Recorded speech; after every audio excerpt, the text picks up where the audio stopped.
Hello everyone. Today we are going to be looking at grace. What does grace look like?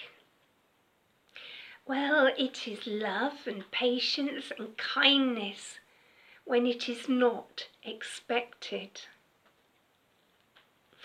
It is behaving in the way opposite to what the world would expect us to behave like. It is keeping calm when someone else is losing it. And it is keeping calm when someone is constantly winding us up, whether they are aware of it or not. We have all met these people, haven't we? They may be family, or work colleagues, or they could even be people in our own church. Sometimes you feel like screaming at them. They can be so irritating, so demanding, and it seems like Satan has plonked them in your life just to deliberately do your head in. But grace is choosing not to have the last word. It's choosing not to always be on the defensive. And it is accepting that we are not always right. Well, I'm quite often wrong. To me, it'd be like amazing if I was right. It is admitting that you may be wrong. It is not retaliating in a negative way to the injustice of it all. Also, what is important is not just what we say, but how we say it. If we are saying something that is hurtful or cruel, then we're not showing grace. If we're impatient with someone, we are not showing grace. And if we are quick-tempered, we are not showing grace either. So, is grace easy? Flipping heck, no. Sometimes you still want to scream and shout, throw a wobbly. Tell the person exactly what you think of them. But we need to stop and think.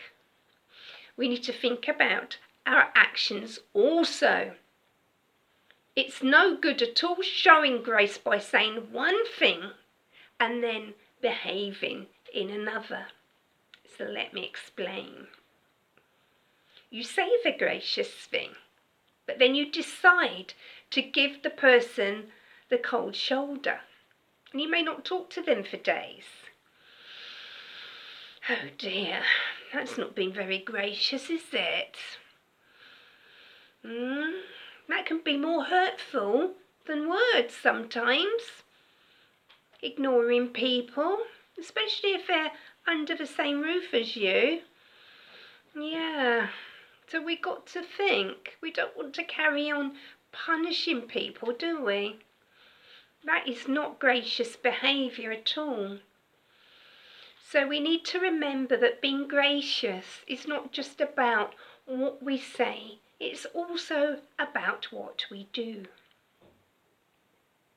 God's grace is our sinless God's perfect love for us, despite our sinful, imperfect behaviour. To be gracious by our own standards can be pretty difficult, and that's why we need Jesus to help us to have an abundance of grace in this rather ungracious world. If you are like me, God help you if you are, it is something you need to regularly pray for. It is not enough to call ourselves Christians. We need also to be Christ-like and mimic Jesus' ways. And we all know Jesus was very gracious to us. I'm going to read the Bible now. And I'm going to be looking in Hebrews chapter 4, verses 14 to 16. That is why we have a great high priest who has gone to heaven, Jesus, the Son of God. Let us cling to him and never stop trusting him. This high priest of ours understands our weaknesses, for he faced all the same temptations we do, yet he did not sin. So let us come boldly to the throne of our gracious God, and there we will receive his mercy, and we will find grace to help us when we need it.